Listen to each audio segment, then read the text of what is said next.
2024년 여름 해군 교육대대. 훈련병 정하윤은 새벽 기상부터 분주하게 움직였다. 땀에 젖은 군복을 갈아입고 10분 만에 아침 식사를 마친 뒤 생활관 정리를 시작했다.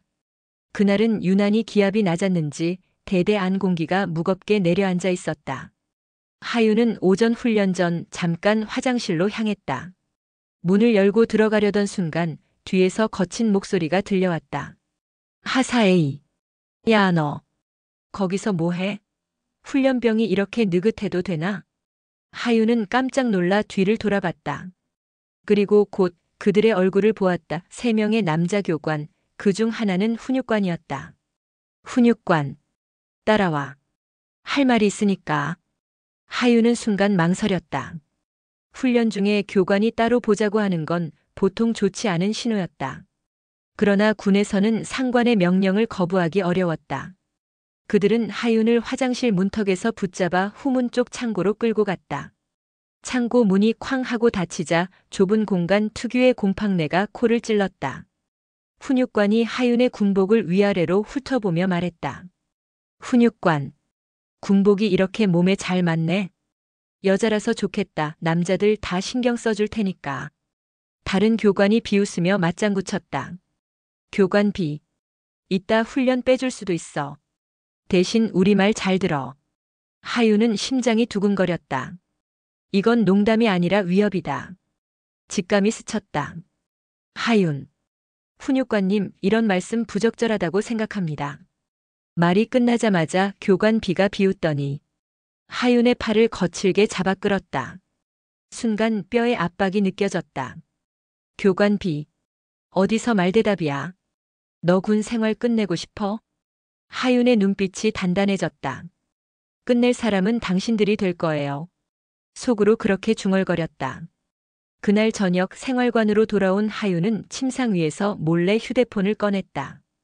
해군 훈련병은 원칙적으로 외부 연락이 제한돼 있었지만 긴급 신고는 예외였다. 그녀는 단 하나의 번호를 눌렀다.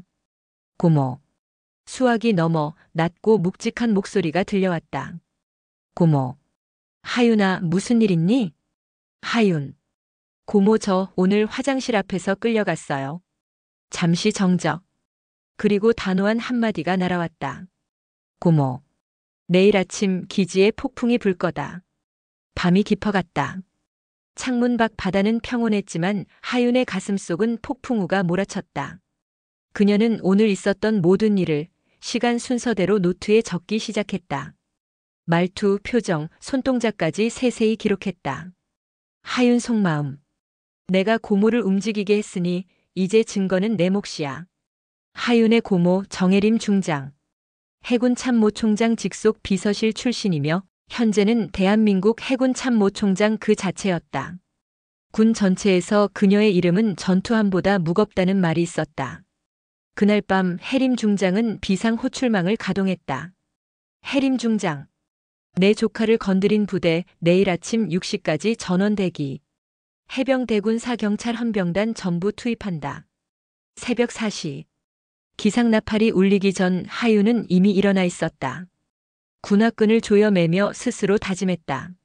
하윤 속마음. 이건 나 하나의 싸움이 아니라 이 부대에서 겪어온 모든 여군들의 싸움이다.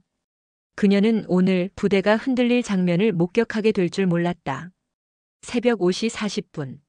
평소와 다름없이 기상나팔이 울렸지만 그날은 이상하게도 바깥에서 군화 발소리가 더 많이 들렸다. 하윤은 창밖을 슬쩍 봤다. 군사경찰 차량이 3대, 헌병단 트럭이 2대, 그리고 보통 훈련소에서 볼 수 없는 검은색 지휘 차량이 줄지어 들어오고 있었다. 훈련병 씨 작은 목소리. 야, 저거 뭐야? 우리 부대 무슨 일 난 거 아냐? 불과 10분 뒤 대대 정문은 완전히 봉쇄됐다. 헌병들이 자동 소총을 들고 진입했고 군사경찰은 생활관과 행정반 그리고 교관 숙소로 향했다. 대대장은 다급히 뛰어다니며 상황을 파악하려 했지만 지휘 차량에서 내린 한 여성이 모든 것을 멈추게 했다. 그녀 정혜림 해군 참모총장. 하윤의 고모였다. 대대장은 급히 격려했다. 대대장. 총장님. 여긴 어쩐 일로. 해림 중장 차갑게. 그 질문은 곧 조사가 끝나면 알게 될 겁니다. 우선 훈육관 A, 교관 B, 교관 C를 모두 불러오세요. 그리고 피해 훈련병도. 하윤의 이름이 불렸다. 순간 생활관 안의 시선이 모두 그녀에게 꽂혔다. 훈육관 어와 교관 B, C는 갑작스러운 호출에 얼굴이 굳어 있었다. 그들은 서로 눈짓을 주고받으며 무슨 일이지? 하는 표정을 지었다. 그러나 이미 해군 참모총장과 헌병들이 대대 안에 있었다. 교관 비작계. 야, 어제 그건 그냥 장난이었잖아. 훈육관 A. 입 다물어. 일단 시침이 때. 대대 회의실. 해림 중장이 중앙에 앉았고 좌우에는 헌병과 군사경찰 장교들이 배석했다. 하윤은 떨리는 마음으로 정면에 섰다. 해림 중장. 하윤아, 편하게 말해. 여기선 내 진술이 가장 중요해. 하윤은 전날 있었던 모든 일을 시간 순서대로 이야기했다. 훈육관의 발언, 팔을 비틀어 잡아끈 상황, 창고의 위치까지 정확히 말했다. 그 순간 헌병 장교가 끼어들었다. 헌병 장교. 총장님, 피해자의 팔에 멍과 압박은 확인됐습니다. 즉시 사진 체증하겠습니다. 그러자 훈육관 어가 벌떡 일어섰다. 훈육관 A. 총장님, 이건 오해입니다. 훈련병 지도 과정에서. 해림 중장 냉정하게. 지도 과정? 그 지도에 불필요한 신체 접촉과 성희롱 발언이 포함됩니까? 훈육관은 말문이 막혔다. 그 사이 교관 B와 C의 표정도 점점 굳어졌다. 그들은 몰랐다. 이미 해림 중장은 CCTV와 통신 기록을 확보했다는 것을.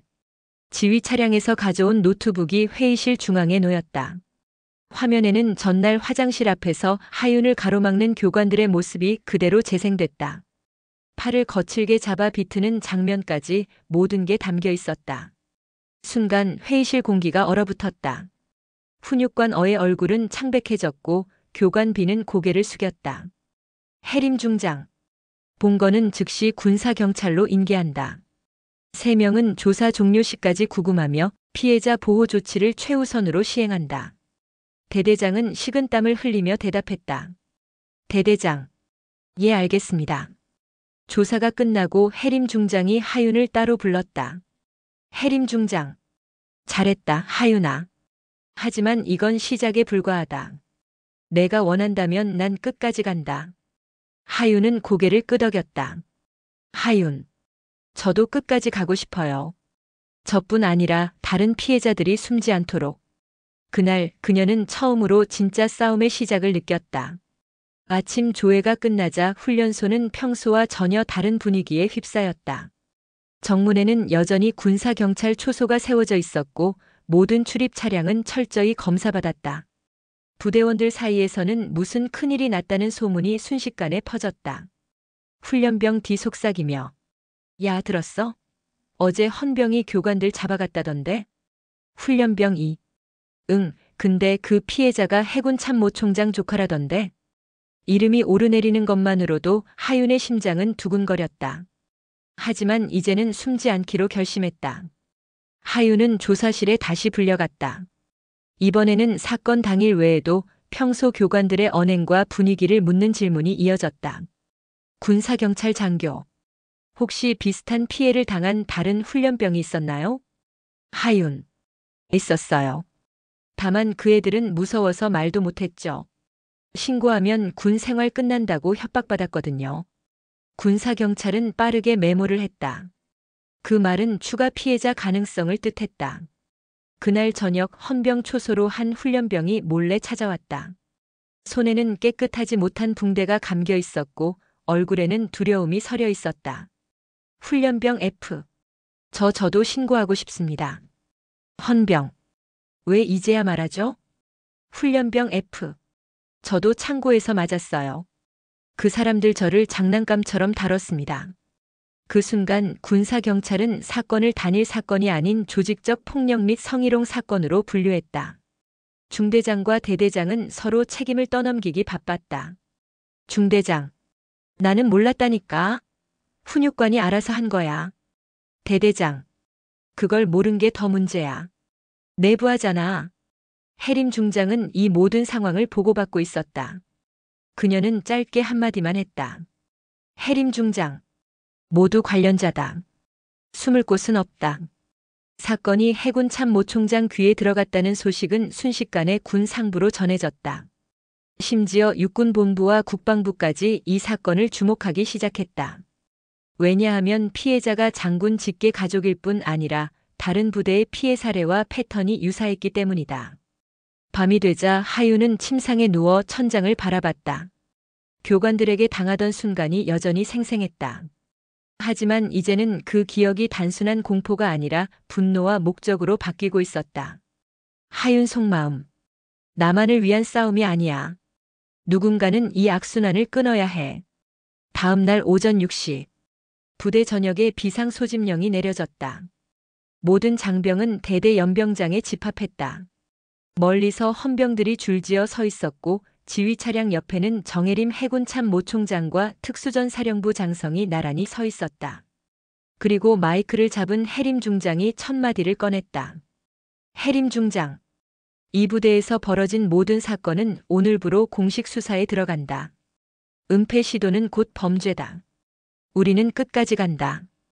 연병장에 집합한 전 장병들은 평소와 다른 냉랭한 공기를 느꼈다. 해림 중장의 지시가 떨어지자 군사경찰 수십 명이 부대원들을 구역별로 나누어 데리고 갔다. 헌병 장교. 이제부터 각자 개별 조사를 받을 겁니다. 묵비권은 보장되지만 거짓 진술 시 군형법 위반으로 처벌받습니다. 하윤은 같은 훈련병들과 함께 조사실 앞 대기실로 향했다. 그녀는 잠시 숨을 고르며 주변을 살폈다. 몇몇 교관과 간부들은 얼굴이 창백했고 서로 눈짓을 주고받았다. 조사는 하위 계급부터 시작됐다. 훈련병 한 명이 조사실에 들어간 지 10분도 안 돼서 눈이 벌겋게 충혈된 채 나왔다. 훈련병 지. 저 다 말했어요. 다요. 그의 목소리는 떨리고 있었지만 동시에 해방된 듯 했다. 이 첫 진술로 인해 가해자 명단의 첫 줄이 채워졌다. 중대장은 사무실에서 전화를 붙잡고 있었다. 중대장. 아니, 내가 시킨 게 아니라니까. 윗선에서 좀 막아줘야 하는 거 아니야? 하지만 받는 쪽의 반응은 차가웠다. 익명 장교. 이번 건은 손 못 댑니다. 상대가 해군 참모총장이에요. 중대장의 손에서 전화기가 미끄러졌다. 그 순간 그는 더 이상 자신을 지켜줄 방패가 없다는 걸 깨달았다. 하윤은 조사실에 들어가 군사경찰 앞에 앉았다. 그녀는 사건 당일의 일뿐만 아니라 창고에서 당한 다른 훈련병들의 이야기도 꺼냈다. 하윤. 저만의 일이 아니었어요. 그 사람들은 힘없는 훈련병을 고를 때 여자부터 찾았습니다. 군사경찰은 곧바로 메모를 하며 피해자 전수조사를 확대하기로 결정했다. 조사 중 한 훈련병이 교관 어의 폭행과 협박에 대한 구체적인 날짜, 시간, 목격자 이름까지 진술했다. 군사경찰은 증언이 끝나자마자 그를 체포했다. 연병장 한쪽에서 수갑이 채워진 교관 어가 끌려 나오는 장면은 모든 부대원의 눈에 각인됐다. 헌병. 군형법 제62조 상관의 직권 남용 및 폭행 혐의로 체포합니다. 이 장면을 본 훈련병들의 표정은 복잡했다. 두려움과 통쾌함이 뒤섞여 있었다. 하루가 끝나갈 무렵 부대 곳곳에서 수군거림이 끊이지 않았다. 이제 다 끝났어라는 한숨과 더 많은 이름이 나올 거야라는 불안이 함께 흘렀다. 하윤은 침상에 누워 자신이 한 말이 누군가를 구할 수도 누군가의 인생을 끝낼 수도 있다는 걸 실감했다. 하지만 그녀는 주저하지 않았다. 하윤 속마음. 이건 시작일 뿐이야. 진짜 폭풍은 이제부터 온다. 군사경찰본부 텐트 내부는 침묵과 압박이 교차하는 공간이었다. 책상 위에는 피해자들의 진술서와 시간대별 사건 기록이 쌓여 있었다. 헌병 장교 박중희는 서류를 넘기다 한 장에서 손을 멈췄다. 박중희. 같은 시간, 같은 장소, 피해자 진술이 두 건 그리고 가해자는 동일 인물. 그 이름은 교관 최석진이었다. 그는 부대 내에서 해결사라 불리던 인물로 문제를 조용히 덮는 일을 맡아온 것으로 악명이 높았다. 조사 과정에서 헌병은 창고 CCTV 기록이 일부 삭제된 사실을 발견했다. 복구 작업을 거치자 영상 속에는 하윤 사건 전날 밤 다른 여군 훈련병이 강제로 창고 안으로 들어가는 장면이 있었다. 영상 끝부분에 교관 최석진이 카메라를 향해 다가와 손으로 렌즈를 가리는 모습이 포착됐다. 해림 중장은 보고를 받자마자 단호히 말했다. 해림 중장, 즉시 체포하라. 그리고 삭제 시도 경위를 끝까지 추적해라. 군사경찰은 청소라는 암호명으로 은폐 시도 관련자 색출 작전을 시작했다. 저녁 점호 직전 교관 최석진이 생활관 복도를 지나가고 있었다. 그 순간 2명의 무장 헌병이 다가와 그를 제지했다. 헌병. 군형법 제47조 증거인멸 및 직권남용 혐의로 체포합니다. 생활관 안팎의 장병들이 숨을 죽이고 그 장면을 지켜봤다. 최석진은 헌병을 노려봤지만 이미 손목에는 차가운 수갑이 채워져 있었다. 이 두 번째 체포로 인해 부대 내 분위기는 급격히 달라졌다. 누구도 나만은 안전하다고 장담할 수 없었다. 교관들 사이에서는 서로를 의심하는 시선이 오갔다. 교관 B 속삭이며 혹시 너도 그날? 교관 C 입 다물어. 지금은 아무 말도 하지 마. 하윤은 조사실에서 다른 피해자들과 마주쳤다. 그들은 눈을 마주치자 짧게 고개를 끄덕였다. 이제 서로의 존재가 용기가 되고 있었다. 하윤 속마음. 나 혼자가 아니구나. 이 싸움 끝까지 간다. 그러나 부대 안에는 여전히 사건을 덮으려는 세력이 있었다. 익명의 장교가 외부 전화를 통해 누군가에게 중얼거렸다. 익명 장교. 지금 이대로면 윗선까지 올라갈 수 있어 방법을 찾아야 합니다. 그 목소리는 단순한 불안이 아니라 체계적인 은폐의 냄새를 풍겼다. 해림 중장은 작전본부 텐트에서 늦은 밤까지 자료를 검토하고 있었다. 군사경찰이 제출한 보고서 맨 앞장에는 굵은 글씨로 이렇게 적혀 있었다. 내부 연루자 장교급 3명, 부사관 5명. 그중 일부는 아직 조사가 시작되지 않은 인물들이었다. 그리고 그 명단 속에는 중대장 이름이 선명하게 있었다. 해림 중장은 곧바로 무전기를 잡았다. 해림 중장. 전 구역 출입 통제. 모든 인원은 군사경찰의 허가 없이는 외부와 연락 금지. 전 장병 휴대전화 회수. 헌병들이 생활관을 돌며 휴대폰을 수거했고 전화기들은 봉인된 보관함에 차곡차곡 쌓였다. 부대는 사실상 봉쇄 상태가 되었다. 하지만 봉쇄 명령이 내려진 지 불과 1시간 뒤 식당 뒤편 창고에서 은밀한 대화가 오갔다. 익명 부사관 A. 지금이라도 증거 빼돌려야 합니다. 익명 부사관 B. 이미 늦었어. 해림 중장이 직접 움직이잖아. 그들은 결국 남아있는 일부 문서를 불태우려 했지만 순찰 중이던 헌병이 그 현장을 포착했다. 은폐 시도를 시도한 두 부사관은 그 자리에서 체포되어 작전본부로 끌려왔다. 해림 중장은 차가운 시선으로 그들을 내려다봤다. 해림 중장. 너희가 지키는 건 군의 명예가 아니라 너희 범죄야. 여기서 한 번 더 방해하면 계급이고 뭐고 남지 않을 거다. 그 한마디에 부사관들은 눈을 피했고 더 이상 변명하지 못했다. 중대장은 숙소 창문 밖을 내다보며 담배를 피우고 있었다. 헌병이 부대 안을 순찰하는 모습이 눈에 들어왔다. 그 순간 그는 문득 혹시 오늘 밤이 내 마지막 일 수도 있겠구나 하는 생각을 했다. 하윤은 피해자 진술을 더 확실히 하기 위해 그날 입었던 군복을 증거로 제출했다. 소매와 어깨 부분에는 여전히 끌려갔던 흔적이 남아 있었다. 하윤 속마음. 이제는 물러설 수 없어. 그들이 한 짓 반드시 끝까지 밝혀낼 거야. 부대는 조용했지만 그 조용함은 폭풍이 몰려오기 전에 정적이었다. 군사경찰은 남은 명단 속 인물들에게 차례로 소환장을 발부했고 부대원들은 누구의 이름이 불릴지 몰라 불안에 떨었다. 해림 중장 속마음. 내일 진짜 사냥이 시작된다. 아직 해가 뜨기 전 작전본부에서 무전이 울렸다. 군사경찰 책임자 박중희의 목소리는 단호했다. 박중희. 목표 3번 중대장 이도현. 즉시 체포 승인 요청. 해림 중장은 잠시 눈을 감았다가 무전 버튼을 눌렀다. 해림 중장. 승인. 헌병 사인 즉각 집행. 중대장 숙소 앞 복도는 팽팽한 긴장감으로 가득했다. 2명의 헌병이 문 양쪽에 서고 나머지 2명이 조용히 손짓을 하며 준비를 마쳤다. 문이 열리자 담배 연기가 천천히 흘러나왔다. 중대장. 뭐야 이 새벽에. 그의 말이 끝나기도 전에 헌병이 체포영장을 내밀었다. 헌병. 군형법 제47조 직권 남용 및 성범죄 관련 조사. 이도현 중대장 체포합니다. 처음엔 버티려던 중대장이었지만 헌병이 들이민 증거 사진을 보고 표정이 굳었다.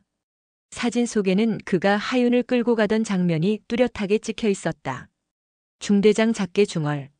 누가 찍은 거야? 그는 더 이상 발버둥치지 않았다. 군사경찰이 수갑을 채우자 복도 끝에서 훈련병들이 그 장면을 목격했다. 중대장의 체포 소식은 불처럼 퍼졌다. 누구도 안전지대에 있지 않다는 사실이 드러나자 교관과 간부들 사이의 신뢰는 완전히 무너졌다. 교관 A. 다음은 누굴까? 교관 B. 말아야 할 말은 입 밖에 내지 마. 지금은. 하윤은 체포 소식을 듣고도 놀라지 않았다. 오히려 차분하게 수사관에게 말했다. 하윤.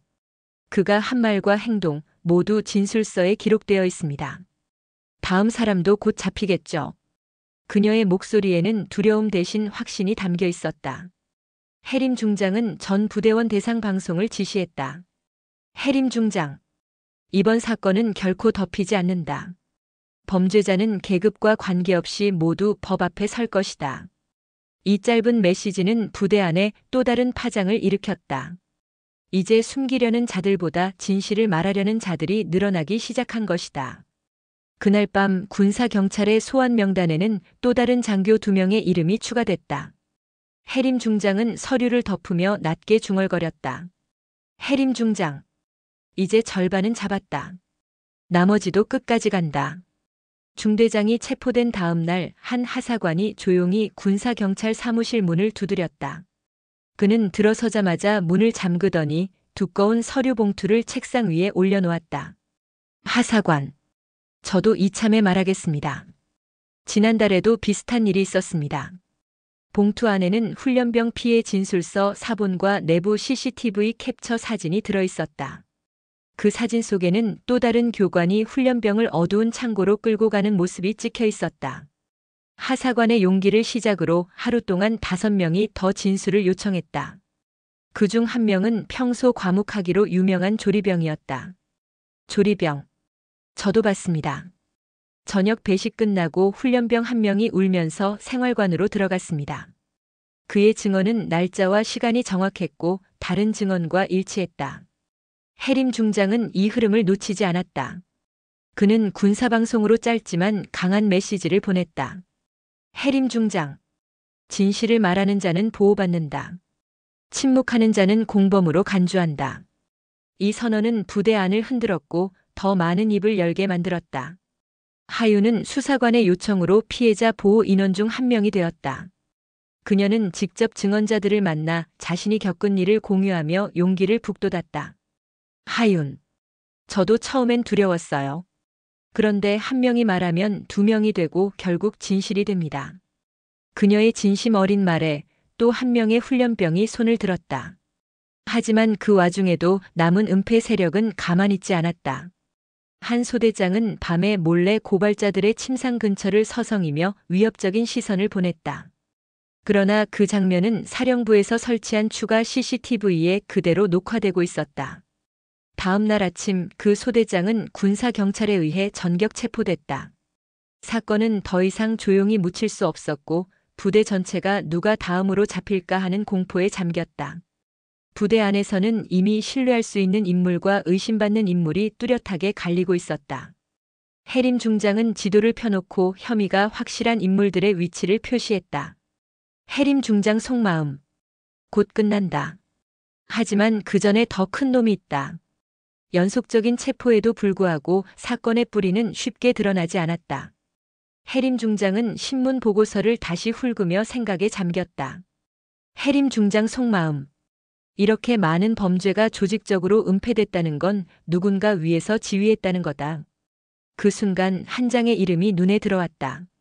김태식 대령 현재 부대의 훈련 총책임자이자 과거 은폐 의혹이 수차례 있었던 인물. 같은 날 오후 군사경찰 서버로 익명 발신자의 이메일이 도착했다. 제목은 단순했다. 제목 결정적 증거 김태식. 압축 파일 안에는 부대 내부 메신저 대화 로그와 금고 안에서 꺼낸 CCTV 원본 영상이 들어있었다. 대화 내용 속 김태식 대령은 부하들에게 이렇게 지시하고 있었다. 김태식 대령. 그 훈련병 건은 조용히 덮어. CCTV는 폐기하고 입막을 사람들 명단 가져와. 해림 중장은 그 파일을 본 순간 모든 퍼즐이 맞춰졌다. 중대장 체포 당시 보인 이상한 침묵, 고발자 위협 사건, 증거 폐기 시도. 모두 김태식이라는 배후에 의해 조종되고 있었던 것이다. 하윤 역시 훈련소 시절 김태식이 시차를 오면 교관들이 유독 긴장하던 모습을 기억했다. 하윤.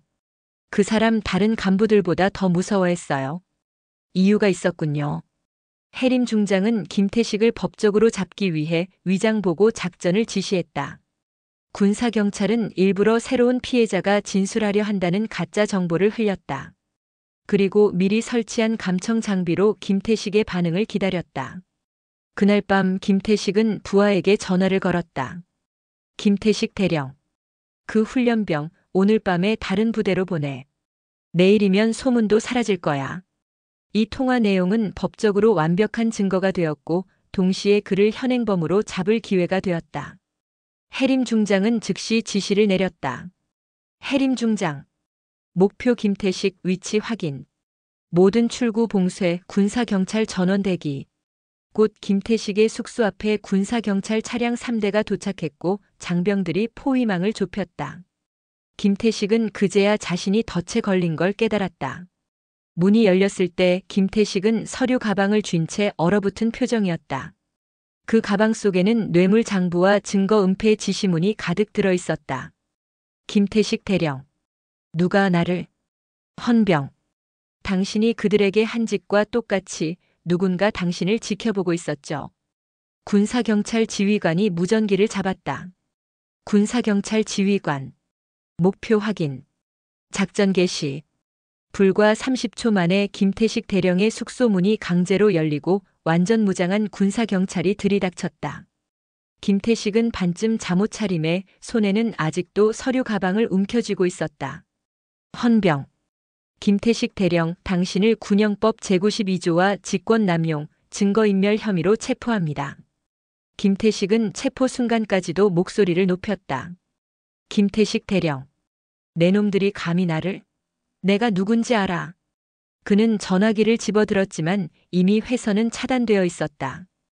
해림 중장이 작전 시작과 동시에 모든 통신망을 봉쇄한 덕이었다. 헌병 2명이 가방을 열자 안에는 뇌물 수수 내역, 피해자 명단, 은폐 지시문이 빼곡했다. 날짜와 서명, 심지어 금액까지 명확히 기재되어 있어 부인할 여지가 없었다. 헌병. 이 정도면 당신만이 아니라 뒤에 있는 사람들도 다 끝났습니다. 김태식 체포 직후 해림 중장은 전화를 걸었다. 수신자는 다름 아닌 하윤의 고모 해군 참모 총장이었다. 해림 중장. 목표 확보. 곧 군사법원에 송치합니다. 참모 총장. 좋아요. 이제 제가 움직일 차례군요. 다음 날 아침 해군 참모 총장은 합참 회의석상에서 이번 사건을 직접 언급했다. 참모 총장. 해군과 육군 그리고 해병대의 명예를 훼손한 자를 반드시 끝까지 책임 묻겠습니다. 그 한마디에 일부 고위 장성들의 얼굴빛이 급격히 변했다. 그들 중 몇 명은 김태식과 오랫동안 연결고리를 맺고 있었기 때문이다. 사건의 파장이 커지자 해림 중장은 부대 전면 봉쇄를 명령했다. 외부 출입은 물론 모든 간부의 이동 기록과 계좌 거래 내역이 조사 대상에 올랐다. 훈련소 내부는 마치 전쟁터처럼 긴장감이 감돌았다. 누가 다음에 체포될지 아무도 장담할 수 없었다. 하윤은 이번 기회를 놓치지 않기로 마음먹었다. 그녀는 피해자 지원 인원으로서 또 직접 피해자 중 한 명으로서 법정에 설 준비를 시작했다. 하윤. 이번엔 절대 누구도 빠져나가지 못하게 하겠습니다. 조사실에 앉은 김태식은 처음에는 고함을 질렀지만 점점 입을 다물기 시작했다. 그러나 그의 침묵은 이미 무의미했다. 그의 컴퓨터 하드에서 수년간의 은폐 정황 자료가 복구되었기 때문이다. 군사경찰 호송차가 군사법원 청사 앞에 멈췄다. 차문이 열리자 수갑찬 김태식 대령이 내려섰다. 그의 눈빛은 여전히 오만했지만 얼굴은 창백했다. 헌병. 이제 여기선 계급이 통하지 않습니다. 그 말에 김태식의 입술이 파르르 떨렸다. 그 시각 해림 중장은 군사법원 지하 회의실에서 비밀 브리핑을 하고 있었다. 대형 스크린에는 김태식이 작성한 은폐 보고서와 서명란이 확대되어 있었다. 해림 중장. 여기 서명된 이름들을 보십시오. 별 3개, 4개짜리들이 줄줄이 얽혀 있습니다. 회의실 안에 있던 수사관들 사이에 숨죽인 탄식이 흘렀다. 하윤은 변호사와 함께 법정 진술을 준비했다. 그녀는 군복을 단정히 다려입고 가슴속 주머니에 녹음기와 피해 진술서 사본을 넣었다. 하윤. 오늘 그날의 제 심장이 다시 뛸 겁니다. 하지만 이번엔 두려움이 아니라 분노로. 브리핑 자료에 등장한 몇몇 이름은 모두 현역 고위 장성이었다. 그중 한 명은 합참의 전략기획본부장이었고 다른 한 명은 군수사령부 사령관이었다. 수사관. 이건 그냥 개인 비위 사건이 아닙니다. 조직적인 범죄입니다. 해림 중장. 맞습니다. 그래서 더 큰 폭풍이 올 겁니다. 군사법원 개정 전날 밤 한 검은 SUV가 군사경찰 기지 앞에 멈췄다. 차에서 내린 남자는 모자를 눌러쓴 채 조사관 한 명에게 봉투를 건넸다.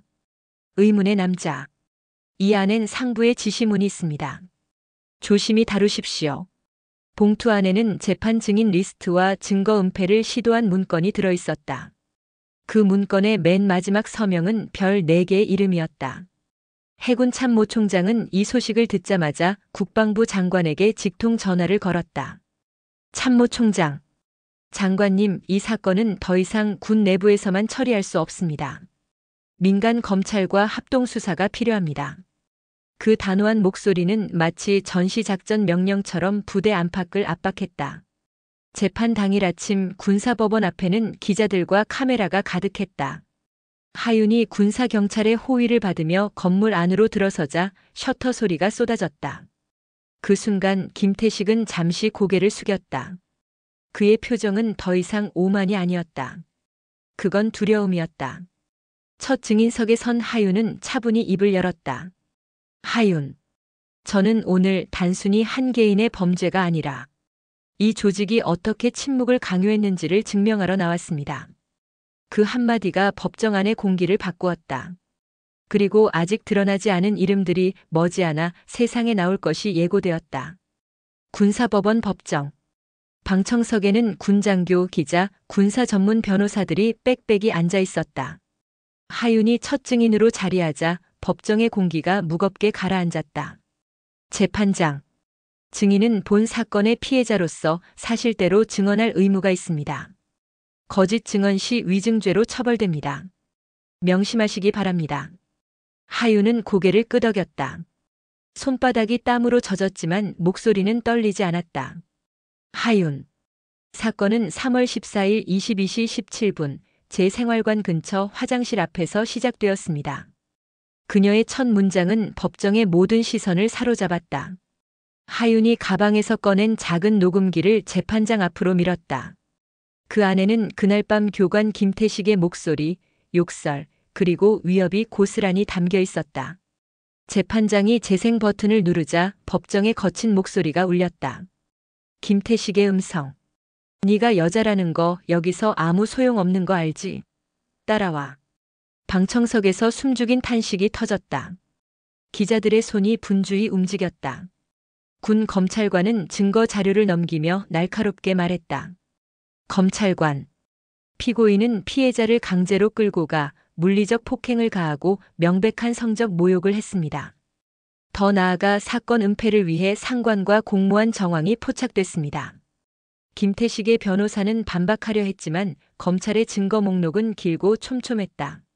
재판 소식은 곧바로 군사 전문 매체를 타고 전국으로 퍼졌다. 여군 폭행 사건 고의 장성 연루 의혹이라는 자막이 TV에 깔렸다. 기자들은 부대 앞에 진을 치고 인터뷰를 따내려 안간힘을 썼다. 민간인들도 온라인에서 분노를 쏟아냈다. 네티즌 반응. 이건 군대가 아니라 범죄 집단이네. 참모총장님 제발 끝까지 파헤쳐 주세요. 해군 참모총장의 집무실. 참모들이 모여 보고를 올리자 그녀는 단호히 말했다. 참모총장. 이 사건 절대 중간에서 끊기지 않게 하세요. 중대장, 대대장, 사단장 다 줄 세워서 조사 들어갑니다. 그 목소리에는 전쟁터에서 부대를 지휘하는 사령관의 기백이 서려 있었다. 하윤은 잠시 숨을 고른 뒤 더 깊은 이야기를 꺼냈다. 그날 이후 그녀가 받았던 2차 가해, 협박, 은폐 시도까지. 하윤. 누군가 제 사물함에 편지를 넣었습니다. 그만하면 됐다. 입 다물어라 그렇게요. 법정 안에 무거운 침묵이 흘렀다. 재판이 끝나고 나오는 순간 기자들이 하윤을 둘러쌌다. 기자. 혹시 고의장성 연루 의혹에 대해 아는 게 있습니까? 하윤. 다음 재판에서 말씀드리겠습니다. 그 한마디가 다시 헤드라인으로 떠올랐다. 군 안팎은 이미 폭풍 전야였다. 군사법원 2차 공판날. 방청석에는 첫 재판 때보다 더 많은 기자와 장교들이 몰려 있었다. 심지어 해군, 공군 관계자들까지 참관하러 온 모습이었다. 하윤은 이번에도 증인석에 올랐다. 그러나 오늘은 단순히 피해자가 아니라 폭로자의 표정을 하고 있었다. 검찰관이 봉인된 서류 봉투를 꺼냈다. 검찰관. 이번 증거는 군사보안법 7조에 의해 열람이 제한되는 군 내부 통신 기록입니다. 허가에 따라 법정에서만 공개하겠습니다. 프로젝터 화면에 날짜와 시간, 통화 내용이 떠올랐다. 김태식 교관이 사건 직후 대대장에게 보고한 기록이었다. 김태식. 예, 처리했습니다. 조용히 넘어갈 겁니다. 대대장. 윗선에서 그쪽 지시 내려왔다. 절대 밖으로 새지 마라. 검찰은 대대장이 통화한 윗선의 통화 기록을 추적했다. 거기엔 익숙한 이름이 있었다. 현역 준장 박모 씨. 방청석이 술렁였다. 준장은 현재 해군본부 핵심 참모로 군 인사 라인을 쥐고 있는 인물이었다. 재판장. 방청석 조용히 하십시오. 하지만 속삭임은 멈추지 않았다. 준장이 왜 여기에? 저 사람 해군 참모총장하고 가까운 사이 아닌가? 모두가 속으로 같은 의문을 품었다. 하윤은 깊게 숨을 들이마신 뒤 입을 열었다. 하윤. 사건 이후 준장 박모 씨를 직접 만났습니다. 그 자리에서 군 생활 계속하고 싶으면 입 다물라는 말을 들었습니다. 법정이 얼어붙었다. 검찰관이 곧바로 질문을 던졌다. 검찰관. 그 발언을 녹음했습니까? 하윤. 네. 녹음기에서 흘러나온 준장의 목소리. 준장 박모. 여기서 시끄럽게 굴면 너만 손해야. 그냥 잊어. 대신 내가 부대 생활 편하게 해줄게. 그 비열한 제안이 법정에 울려 퍼졌다. 재판이 끝나기도 전에 기자들은 벌써 현역 준장 여군 폭행 사건 은폐 의혹이라는 기사를 송고했다. 국방부 대변인실 전화는 불이 났고 해군 본부는 긴급 비상회의에 들어갔다. 해군 참모총장 집무실. 그녀는 보고를 받자마자 주먹으로 책상을 쳤다. 참모총장. 준장을 불러와. 오늘 안으로. 그 목소리에는 더 이상 사적인 감정이 아니라 군 최고 지휘관으로서의 결단이 담겨 있었다. 그날 저녁 하윤은 부대 밖 임시 숙소로 이동했다. 군 수사기관이 안전조치를 취한 것이었다. 하지만 그녀는 알았다. 이제 전쟁은 단순히 한 교관이 아닌 군 고위층 전체를 상대로 벌어지고 있다는 것을. 해군 본부 작전실. 준장 박모 씨는 느닷없는 호출을 받았다. 참모총장께서 지금 바로 보자고 하십니다. 그는 속으로 의아해했다. 무슨 일이지? 혹시 하윤건이 아직도? 하지만 그는 여전히 자신을 믿고 있었다. 자신과 참모총장은 오래된 군 선후배 사이였고 몇 번이고 위기에서 서로를 지켜줬다. 집무실에 들어서자 참모총장의 표정은 얼음 같았다. 책상 위에는 녹취록이 놓여 있었다. 참모총장. 이게 사실이냐? 준장. 총장님, 그건 오해입니다. 그냥 사병들 사이에서. 참모총장. 뭐해? 내 목소리가 이렇게 선명한데? 준장의 입술이 굳었다. 그는 변명 대신 억지 웃음을 지었다. 그러나 그 웃음은 참모총장의 차가운 시선 앞에서 곧 사라졌다. 참모총장은 곧바로 참모진에게 지시했다. 참모총장. 오늘부로 준장 박모의 직무를 정지한다. 그리고 이 사건 관련 자료를 전부 군검찰에 이관해라. 작전실의 공기가 변했다. 누군가는 속으로 환호했고 누군가는 앞으로 벌어질 파장을 두려워했다. 준장이 직무 정지되자 그를 따르던 인사라인 장교들이 동요하기 시작했다. 인사과 법무실, 심지어 몇몇 대대장들까지 불안에 떨었다. 왜냐하면 사건 은폐 과정에 그들의 이름도 일부 기록되어 있었기 때문이다. 국방부 기자실. 수십 개의 카메라가 일제히 번쩍였다. 기자. 준장 박모가 여군 폭행 사건을 은폐했다는 의혹 사실입니까? 국방부 대변인. 현재 군검찰이 수사 중입니다. 모든 과정은 법과 절차에 따라. 하지만 기자들은 이미 알고 있었다. 이번 사건은 단순 폭행이 아니라 군 내부 권력 구조를 뒤흔드는 싸움이 될 거라는 것을. 하윤은 임시 숙소에서 뉴스를 보고 있었다. 화면 속 준장 직무정지라는 자막을 보자 복잡한 감정이 밀려왔다. 통쾌함 그리고 묵직한 불안감. 왜냐하면 아직 끝이 아니었기 때문이다. 그날 밤 준장은 자신의 측근 대령을 불렀다. 준장. 우릴 무너뜨리려는 놈들이 있다. 가만히 있지 않겠다.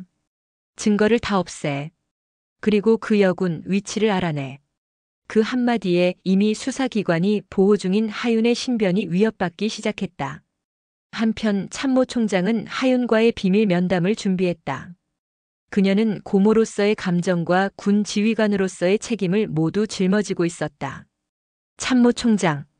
하윤아, 내가 끝까지 버틸 수 있겠니? 하윤. 이제 멈추면 처음부터 아무것도 안 한 거랑 같아요. 그 대답에 참모총장은 고개를 끄덕였다. 그리고 속으로 결심했다. 좋다. 이 판 내가 끝까지 밀어붙인다. 비오는 새벽 한 해군기지 외곽. 검은 SUV 한 대가 천천히 부대 담장을 따라 이동했다. 운전석에는 준장의 측근 대령, 조용히 무전기를 들고 있었다. 대령. 목표는 아직 숙소 안에 있습니다. 무전기 속 준장. 계속 감시해. 누가 오고 가는지 전부 기록해. 그들은 이미 하윤의 숙소 위치를 알아냈다. 군 내부망에서 유출된 정보였다. 하윤은 보호 중이라지만 군 내부에서 누군가 정보에 접근한다면 안전은 보장되지 않았다. 그녀는 커튼을 치고 방 안에서도 무심코 창밖을 살피는 습관이 생겼다. 어느 날 숙소 앞 가로등 밑에 모르는 남자가 서 있었다.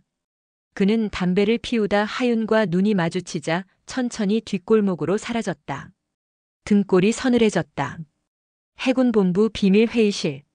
참모총장은 정보참모, 헌병사령관, 그리고 군검찰 수사관을 불렀다. 참모총장. 준장이 움직입니다. 하윤을 노리고 있어요.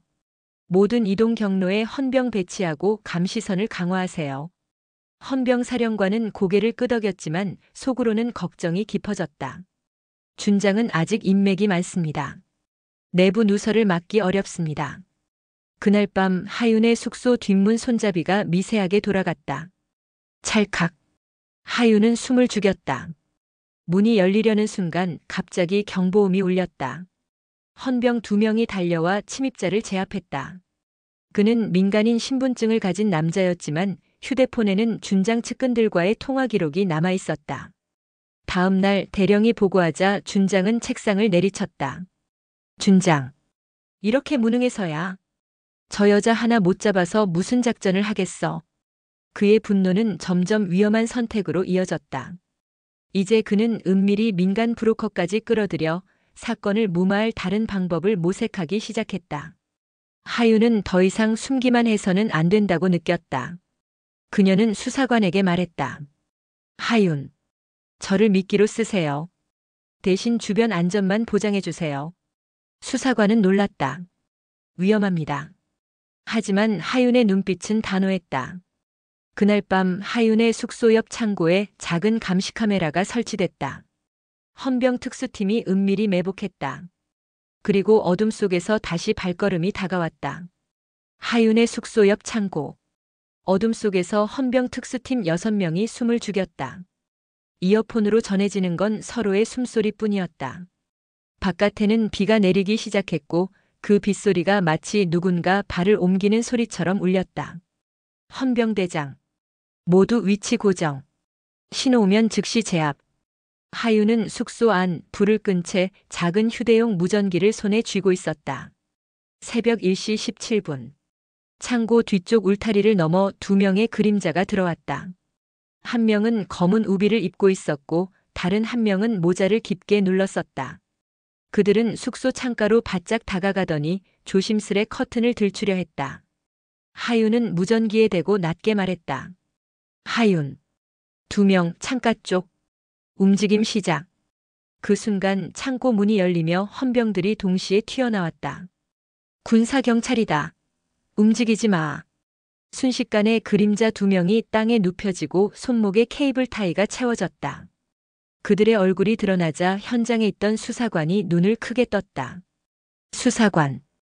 이 사람들 해군 작전 참모부 소속인데? 군 내부의 고위 참모부 인원이 직접 하윤을 노리고 있었다는 사실에 참모총장까지 긴장했다. 이들이 들고 있던 가방 안에는 소음이 줄어든 소형 전기 충격기, 수갑, 그리고 하윤의 이름이 적힌 사진이 들어있었다. 게다가 USB 하나가 발견됐는데 그 안에는 준장과의 암호화된 메시지 기록이 있었다. 그날 아침 준장은 보고를 받고 얼굴이 창백해졌다. 그는 측근 대령을 불러 세차게 소리쳤다. 준장. 이건 작전이 아니야. 완전히 우리 목을 조르는 덫이야. 그러나 이미 수사망은 그를 향해 조여오고 있었다. 작전이 성공한 뒤 하윤은 숨을 길게 내쉬었다. 하지만 곧 표정이 굳어졌다. 하윤.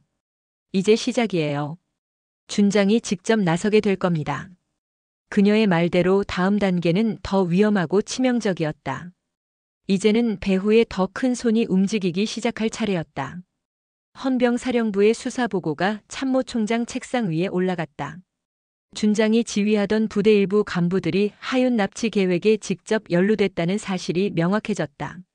군검찰은 이미 압수수색 영장을 준비 중이었다. 준장은 부대 집무실에서 창밖을 바라보다가 손에 쥔 담배를 부러뜨렸다. 그의 머릿속에는 한 가지 생각만 맴돌았다. 이대로 당할 수는 없다. 나를 치기 전에 내가 먼저 제거한다. 늦은 밤 준장은 2명의 충성스러운 하사관을 불러 은밀히 지시했다. 준장. 그 여군 이번 주 안에 없애. 절대 살아있으면 안 돼. 하사관. 준장님 지금 상황에서 그런 건. 준장. 명령이다. 내 목숨이 달린 문제야. 하사관들은 고개를 끄덕였지만 그들의 눈에는 불안이 서려 있었다. 하윤은 며칠째 등 뒤에서 누군가의 시선을 느꼈다. 시장 근처 카페에서 차를 마시다 유리창에 비친 모르는 남자의 시선을 포착했다. 그는 휴대폰으로 뭔가를 찍고 있었다. 그녀는 즉시 수사관에게 연락했다. 저 지금 위치에서 계속 지켜보는 사람이 있어요. 보고를 받은 해군 참모총장은 결단을 내렸다. 참모총장. 하윤을 비밀거처로 옮겨. 위치는 최상위 보안. 그리고 준장 주변을 24시간 감시해. 이번엔 끝을 본다. 그 명령과 함께 헌병 특수작전팀이 움직였다. 새벽 2시 하윤은 장갑차에 실려 비밀거처로 향했다. 그러나 해안도로를 달리던 중 앞쪽에서 트럭 2대가 동시에 길을 막았다. 차량 사이에서 무장한 남자들이 튀어나왔다. 헌병. 접촉. 전투 태세. 짧지만 치열한 총격이 이어졌고 헌병 한 명이 부상을 입었다. 그러나 신속한 대응으로 하윤은 무사히 차량을 옮겨 타고 현장을 빠져나갔다. 붙잡힌 공격자 중 한 명은 신문에서 놀라운 이름을 뱉었다. 공격자. 우릴 움직인 건 준장이 아니야. 그 위에 있는 그분이야. 수사관들은 서로를 바라봤다.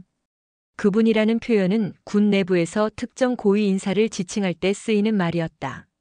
하윤은 임시 숙소에 도착하자마자 수사관에게 물었다. 이제 정말 끝이 보이나요? 수사관은 고개를 저었다. 수사관. 아니요. 이제 시작입니다. 다음 단계는 전면전이에요. 그 순간 참모총장의 전용 전화가 울렸다. 국방부 장관이었다. 그리고 그 통화 내용은 사건을 완전히 다른 국면으로 몰고 갔다. 국방부 장관과의 통화가 끝나자 참모총장의 표정이 굳어졌다. 방 안은 숨막히는 침묵에 잠겼다. 그의 눈빛이 유리처럼 차가워졌다. 참모총장 낮은 목소리. 그래서 결국 그분이었군. 그분의 이름은 군 생활 수십 년 동안도 함부로 입 밖에 내기 힘든 존재였다. 군과 정치, 재계까지 뻗친 거대한 손.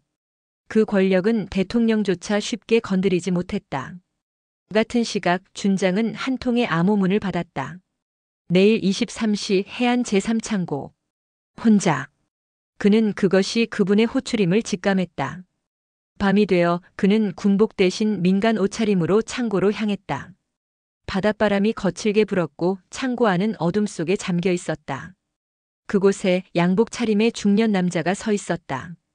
그분. 내가 일을 제대로 못하니 일이 이렇게 커진 거야. 준장. 시간만 주시면. 그분. 시간? 내가 벌써 3번이나 기회를 날렸어. 다음은 없어. 그분은 가방 하나를 열었다. 안에는 두꺼운 서류철과 현금 다발이 들어있었다. 그분. 이건 내 마지막 기회다. 그녀가 살아있는 한 내 사업과 정치 모두 위험해진다. 준장은 서류를 넘기며 얼굴이 창백해졌다. 서류에는 하윤이 군 내부 부패, 무기 밀거래, 비자금 흐름을 적나라하게 파악한 증거들이 담겨 있었다. 그분은 준장을 마치 일회용 도구처럼 쓰고 있었다. 한편 하윤은 특수수사팀과 함께 그분의 정체를 좁혀가고 있었다. 군 정보망과 해군 인사기록, 그리고 최근 몇 년간의 군수 계약 자료를 대조하자 한 이름이 했다. 장관. 그는 현직 국방부의 2인자이자 과거 해군 참모총장을 지낸 인물이었다. 수사관. 이 사람 대통령 인맥까지 다 뚫고 있습니다. 하지만 증거 없이는 손댈 수 없습니다. 참모총장은 위험을 감수하기로 했다. 그분과 준장의 접선 장면 그리고 살해 지시를 영상으로 확보하는 것이 목표였다. 해안 제3창고 주변에 헌병 특수팀이 배치됐다. 수십 대의 초소형 드론이 밤하늘에 떠올랐다. 작전 당일 준장은 창고 안에서 그분을 기다리고 있었다. 그러나 이번엔 분위기가 달랐다. 그분 뒤로 낯선 남자 둘이 서 있었다. 그분. 준장, 내가 날 팔아넘길 거라는 소문이 들더군. 준장. 그런 적 없습니다. 그분. 그래? 그럼 내 핸드폰 좀 보자. 준장이 머뭇거리는 순간 두 남자가 그를 제압했다. 그리고 그분은 미소 지으며 말했다. 넌 이제 필요 없다. 그 장면은 헌병 드론 카메라에 그대로 담겼다. 그분의 얼굴, 목소리, 그리고 살해 시도 명령까지. 영상은 곧장 참모총장의 전용 라인으로 전송됐다. 참모총장은 눈을 감았다. 이제 끝이다. 참모총장은 특수작전사령부, 헌병단, 해군 첩보부대를 모두 호출했다.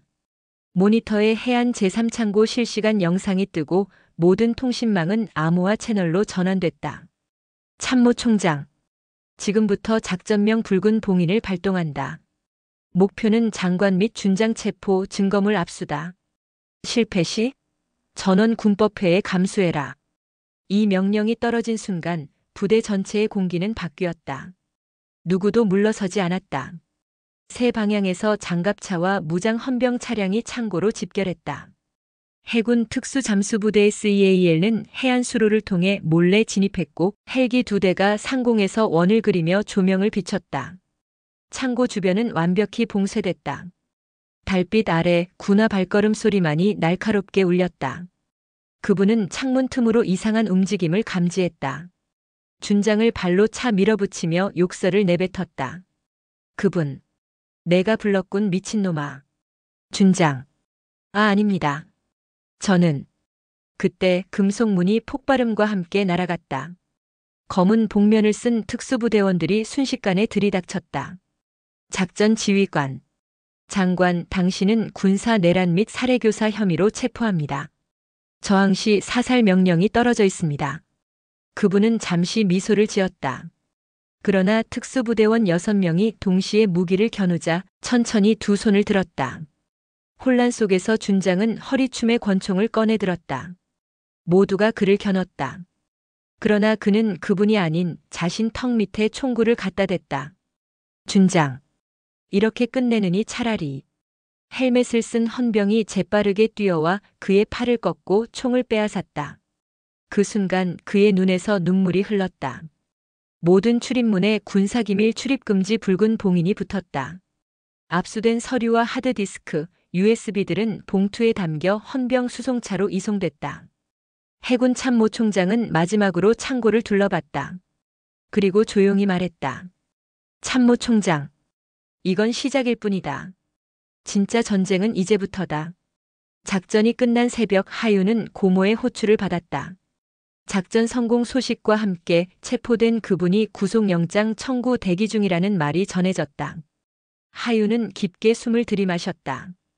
이제 군안의 괴물들을 하나씩 끌어낼 시간이었다. 군사령부 상황실은 여전히 바쁘게 돌아갔다. 압수된 자료는 국방부 조사본부와 군검찰단으로 이관되었고 그분과 준장은 국군교도소로 이송됐다. 조사본부장. 이건 단순한 폭행 사건이 아니었습니다. 내부 비리, 예산 횡령, 심지어 무기 불법 거래까지 줄줄이 나옵니다. 보고를 받은 해군 참모총장은 눈썹을 찡그렸다. 이번 사건은 군 전체를 뒤흔들 만한 규모였다. 하윤은 특별조사위원회 청문회에 증인으로 섰다. 수십 대의 카메라와 기자들, 군 고위 장교들이 지켜보는 가운데 그녀는 한치의 흔들림도 없이 진술을 이어갔다. 하윤. 저는 단순히 제 명예를 지키기 위해 나선 게 아닙니다. 더 이상 후배들이 이런 일을 겪지 않게 하기 위해서입니다. 청문회장은 순간 정적이 흘렀다. 뒤쪽에 앉아있던 젊은 여군들이 고개를 끄덕이며 눈시울을 붉혔다. 그분이 체포되자 그와 연계된 장교들이 줄줄이 조사 대상에 올랐다. 몇몇은 잦은 저녁을 선택했고 몇몇은 군검찰의 포승줄에 묶여 나왔다. 헌병사령관. 이번 건으로 최소 23명의 장교가 옷을 벗게 될 겁니다. 군 안팎으로는 대청소라는 표현이 돌았다. 사건이 마무리 단계에 접어들면서 해군 참모총장은 하윤을 불러 조용히 말했다. 참모총장. 너 이번에 계급 하나 올려야겠다. 앞으로는 더 많은 책임을 져야 할 거다. 그녀는 놀란 표정으로 고개를 끄덕였다. 이 승진은 단순한 보상이 아니라 앞으로 닥칠 전선을 준비하라는 신호였다. 그러나 모든 것이 끝난 것은 아니었다. 어둠 속에서는 여전히 그분의 잔당들이 움직이고 있었다. 조직망 일부가 해외로 빠져나갔고 남겨진 자료 중 일부가 의도적으로 파기된 흔적도 발견됐다. 정보참모. 아직 끝난 게 아닙니다. 특히 지역 해안기지 쪽 뭔가 이상합니다. 하윤은 부두에 서서 멀어지는 군함을 바라봤다. 그 배에는 새롭게 파견되는 특수임무대가 타고 있었다. 그녀의 손에는 2급 기밀 후속 작전이라 적힌 봉투가 들려 있었다. 바람이 불어와 머리카락이 흩날렸다. 그녀는 천천히 미소를 지었다. 하윤 속삭이며. 이제 시작이야. 이번 사건은 단순한 한 번의 복수가 아니었다. 군 안의 썩은 고리를 끊어내고 새로운 질서를 세우기 위한 긴 싸움의 서막이었다.